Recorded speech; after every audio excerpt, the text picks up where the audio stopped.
स्वागत है आपका एकलव्य स्टडी पॉइंट में। और आज के इस वीडियो में हम देखेंगे क्लास 12th की हिस्ट्री। बात करेंगे हम यहाँ पे इतिहास की। बच्चों, हिस्ट्री की जो हमारी एनसीईआरटी की बुक है थर्ड, तो हम थर्ड बुक पे डिस्कस करने वाले हैं। यहाँ पे चैप्टर जो है हमारा वो है 15, यानी कि जो हमारा लास्ट का बिल्कुल चैप्टर है वो है। और इसमें पार्ट 1 हम डिस्कस करने वाले हैं। 4 पार्ट में चैप्टर को कंप्लीट करेंगे और आज ये है पार्ट 1। इसमें बात करेंगे हम देश में संविधान का निर्माण कैसे हुआ था। तो संविधान के निर्माण में जाने से पहले हमें उस टाइम पे देश के हालात क्या थे उसके बारे में डिस्कस करना पड़ेगा। पहले हम इसे समझेंगे और फिर बाद में हम जाएंगे अपने संविधान निर्माण की तरफ। तो मैं आपको बिल्कुल बेसिक तरीके से एकदम सिंपल तरीके से समझाऊंगा। हर एक बातों को आपको ध्यान से वीडियो को देखना है। आपको हर एक बात समझ में आ जाएगी। कोई दिक्कत आए तो आप क्या कर सकते हैं, वीडियो को दोबारा देख सकते हैं, आपको समझ में आ जाएगी। शुरू करते हैं हम अपना टॉपिक। उथल पुथल के दिन, उथल पुथल का दौर, इसे समझते हैं। हुआ क्या था बच्चों कि देश में ना, जब हमारे देश को आजादी मिली तो हमारे लिए खुशी का दिन था, क्योंकि हम अंग्रेजों के गुलाम थे। जाहिर सी बात है, अगर कोई आजाद होएगा तो वो कितना खुश होगा, आप इसका अंदाजा लगा सकते हैं। लेकिन ये खुशी का दिन हमारे लिए दुखों का दिन भी बन चुका था, क्योंकि देश आजाद हुआ और आजाद होने के साथ ही हमारा देश बट गया। हमने कभी इस बात की कल्पना नहीं की थी कि देश की आजादी हमें ऐसे मिलेगी कि हमारे देश का साथ में बंटवारा भी हो जाएगा। तो संविधान निर्माण से पहले के साल काफी उथल पुथल वाले थे। देश जो था वो 15 अगस्त 1947 को आजाद तो हुआ था, लेकिन इसके साथ ही इसका बंटवारा भी हो गया था। बहुत बड़े पैमाने पे हिंसा हुई। मुसलमानों ने हिंदुओं को मारा, हिंदुओं ने मुसलमानों को मारा, आपस में एक दूसरे से लड़ाई की। एक जगह से दूसरी जगह पर जाकर विस्थापित होना पड़ा। कई कई वर्षों तक शरणार्थी शिविर में रहना पड़ा, जो कि एक बहुत बड़ी समस्या बनी। लोगों के मन में अभी भी 1942 का भारत छोड़ो आंदोलन जो था वो उनकी यादों में कहीं ना कहीं जिंदा था।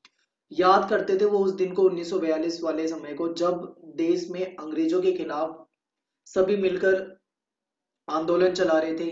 भारत छोड़ो आंदोलन, अंग्रेजों भारत छोड़ो। और आज देश आजाद हो चुका था, लेकिन कहीं ना कहीं एक ऐसी समस्या आ रही थी देश में जिसके बारे में कभी कल्पना की नहीं थी। कभी किसी ने नहीं सोचा होगा इस बात को कि देश आजाद होगा और ऐसे हालात हो जाएंगे कि आपस में इतनी हिंसा में हम मरेंगे, एक दूसरे को मारेंगे, लड़ाई झगड़ा होगा, लोगों को विस्थापित विस्थापित होना पड़ेगा। ये कभी नहीं सोचा गया था।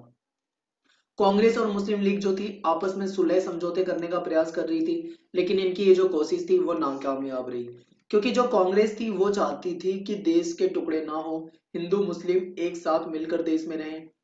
लेकिन जो जिन्ना थे, जो मुस्लिम लीग थी, वो ये नहीं चाहती थी। जिन्ना तो इस बात पे अड़े हुए थे कि उनको एक अलग देश चाहिए, पाकिस्तान। यानी उन्होंने मुसलमानों के लिए एक अलग देश की मांग कर रखी थी, पाकिस्तान।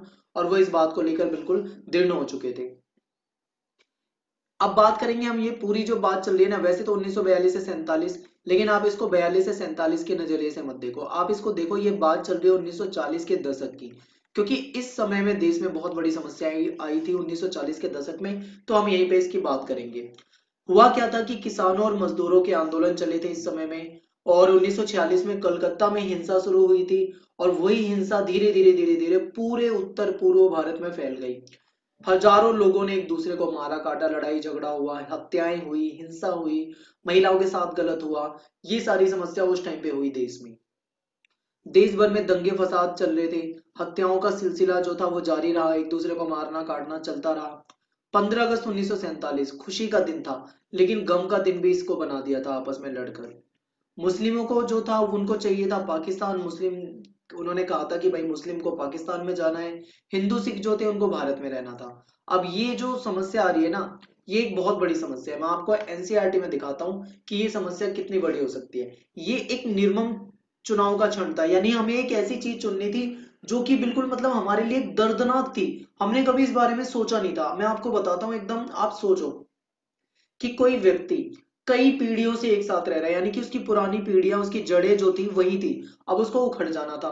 यानी कि मान लो उसके परदादा, उसके दादा, उसके पिताजी, फिर उसका बच्चा, उनके बच्चे, यानी कि कई पीढ़ियों से जिस जमीन पे रहते आ रहे थे वो, जिस जो उनके खेत थे, जो उनकी जमीनें थी, जो उनका घर था, जो उनकी गलियां थी, जहां वो रहते थे, घूमते थे, अब वो चीजें मतलब आप जहां पे भी रहते हो ना, आपको उस जगह से एक लगाव हो जाता है, हमें कहीं ना कहीं उस जगह से एक अट्रैक्शन हो जाता है जो हम कभी नहीं भूल सकते हैं। और कैसे मतलब उन लोगों को मजबूर होना पड़ा, अपनी उस घर को, उस जमीन को छोड़ना पड़ा जिसमें वो मतलब रहते थे, कभी वो जमीन उनकी होती थी।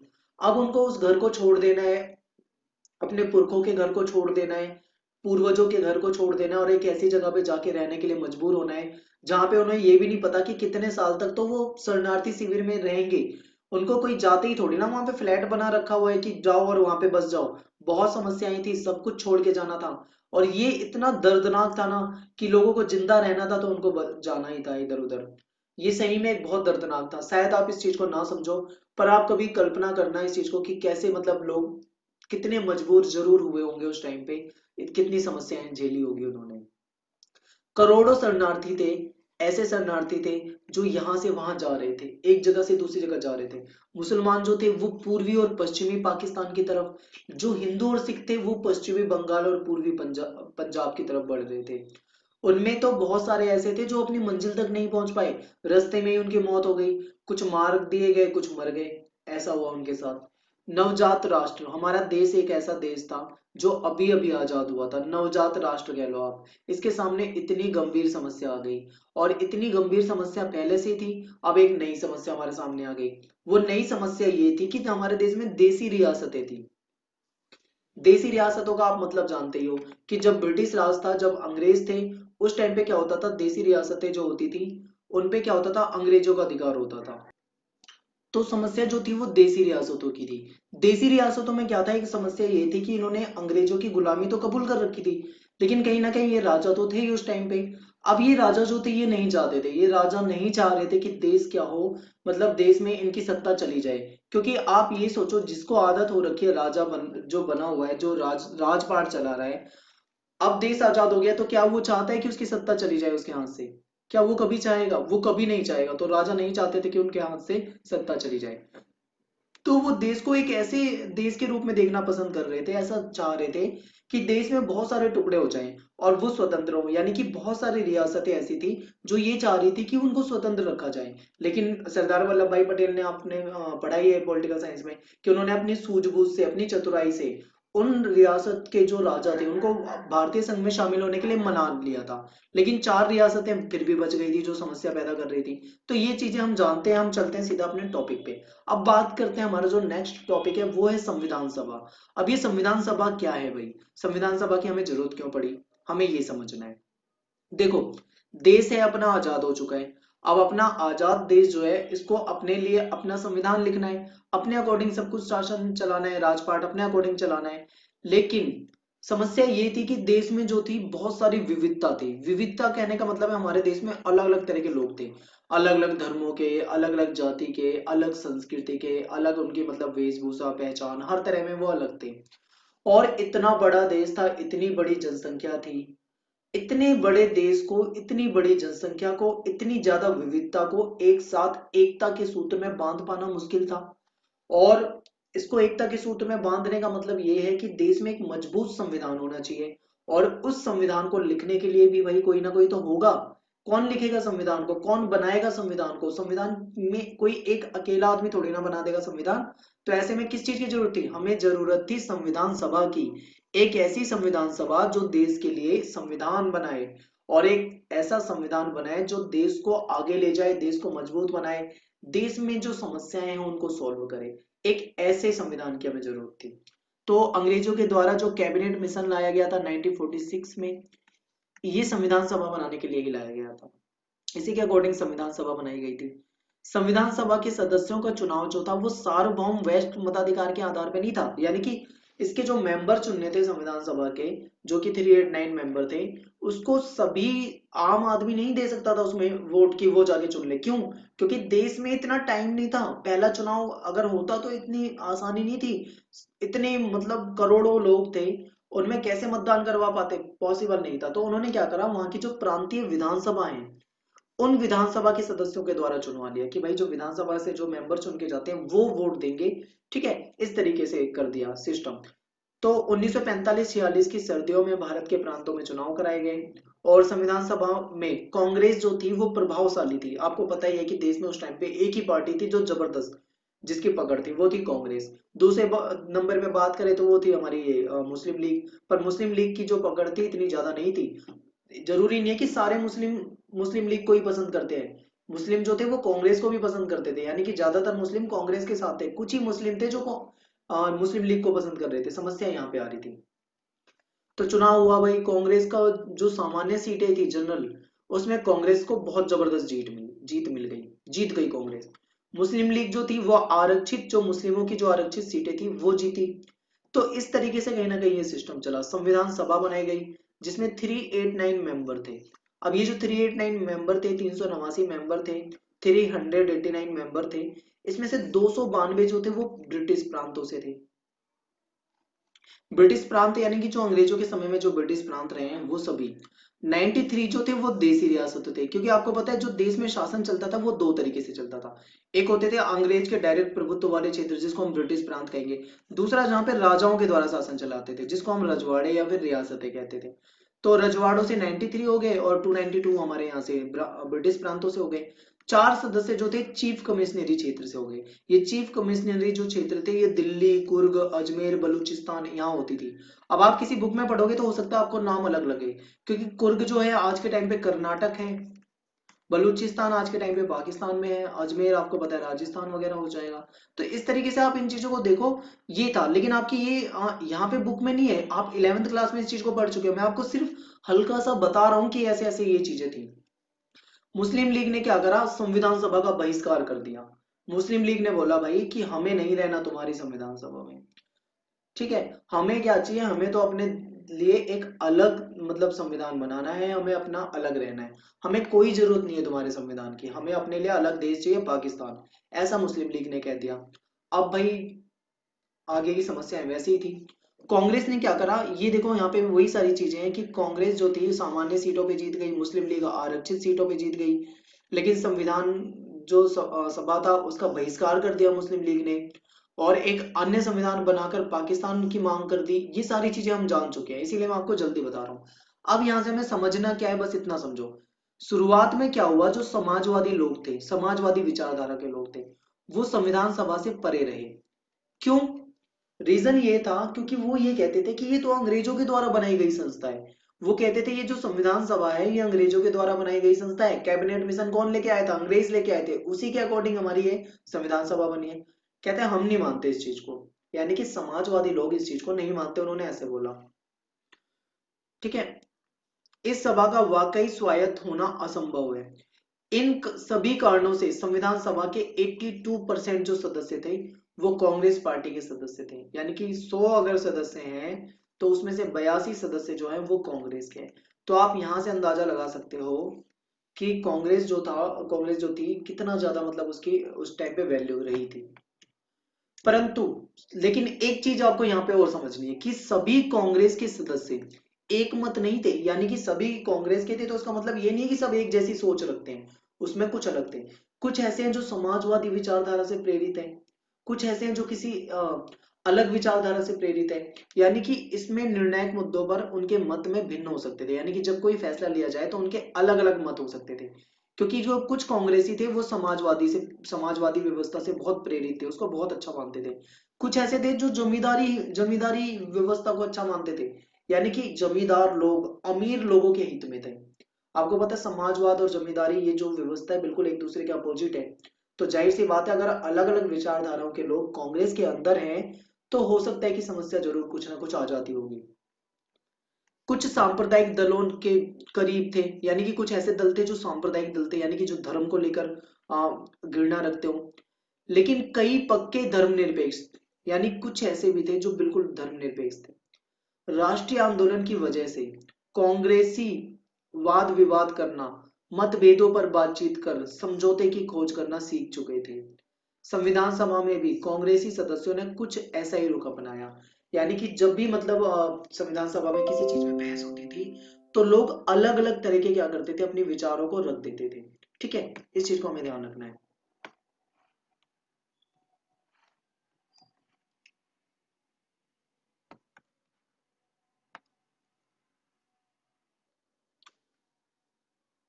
संविधान सभा में क्या हुआ, चर्चाएं हुई, जनमत से भी प्रभावित होने लगी। यानी कि जो मतलब जनता के बीच होता था उस चीज की बहसबाजी संविधान सभा में भी होती थी, और जनता से भी राय लेना चाहते थे वो।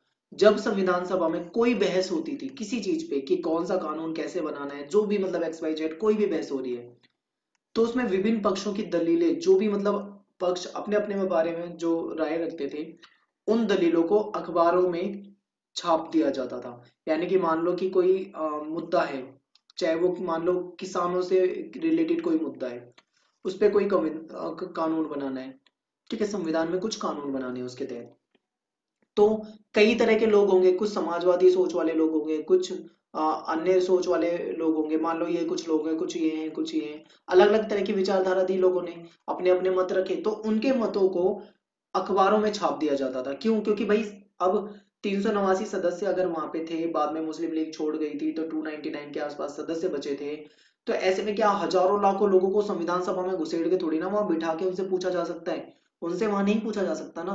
तो ऐसे में क्या है, ये एक बहुत अच्छा जरिया था, अखबार में छाप दो और जनता में फैला दो, जो पढ़े लिखे हैं, जो भी हैं, समझदार हैं, वो उसको पढ़ेंगे, समझेंगे, और उनसे भी मतलब कहीं ना कहीं राय ली जा सकेगी। तो तमाम प्रस्तावों और सार्वजनिक रूप से बहस चलती थी, सभी उस पर बहस करते थे। इस तरह प्रेस में होने वाली इस आलोचना और जवाबी आलोचना से किसी मुद्दे पर बनने वाली सहमति या असहमति पर गहरा असर पड़ता था। यानी कि इस चीज का बहुत असर पड़ता था कि कौन इस पे सहमत है, कौन इस पे नहीं सहमत है, इन सब चीजों का। सामूहिक भागीदारिता बनाने के लिए जनता के सुझाव भी आमंत्रित किए जाते थे, कि जनता से भी कुछ सुझाव लिए जाते थे। ये नहीं कि वहां बैठे हुए कुछ चंद लोगों ने कागज कलम उठाए और किसी चीज पे फैसला ले लिया। नहीं, अगर ऐसा करते तो कहीं ना कहीं हमारे संविधान में तानाशाही हो जाती। उन्होंने क्या करा, उन्होंने पता था कि भाई जनता के लिए कानून अगर बनाया जा रहा है तो जनता की राय जरूरी है, तो इसलिए वो जनता की सहभागिता के लिए, सामूहिक सहभागिता के लिए जनता के सुझाव भी मंगवाते थे, कि जनता क्या चाहती है किस चीज पे। हम तो ऐसा चाहते हैं, लेकिन जनता क्या वैसा चाह रही है या नहीं, इस चीजों पे। तो कई भाषाई अल्पसंख्यक अपनी मातृभाषा की रक्षा की, कई भाषाई अल्पसंख्यक अपनी मातृभाषा की रक्षा की मांग करते थे, कि उनकी मातृभाषा की रक्षा की जाए। धार्मिक अल्पसंख्यक जो थे, वो अपने विशेष हित सुरक्षित करवाना चाहते थे, क्योंकि अल्पसंख्यक है, उनके धर्म के लोग कम हैं, तो वो चाहते हैं कि मतलब उनके साथ कुछ विशेष मिले। दलित जो थे, उनके साथ आपको पता है जातिगत शोषण होता था, तो वो चाहते थे कि हमारी जातिगत जो शोषण हो रहा है, जो भेदभाव हो रहा है, छुआछूत, अस्पृश्यता, ये सारी चीज खत्म हो जाए, वो इसकी मांग करते थे। तो ये सभी मांग करते हुए सरकारी संस्थाओं में आरक्षण चाहते थे। तो यानी कि देखो, कहने का मतलब ये है कि जो दलित लोग हैं उनकी मांगे अलग हैं, अल्पसंख्यक, धार्मिक अल्पसंख्यक लोग हैं उनकी मांगे अलग है। हर तरह के लोगों की अपनी अलग अलग मांगे थी, तो वो अपने अपने अकॉर्डिंग अपने लिए सुविधाएं चाहते थे।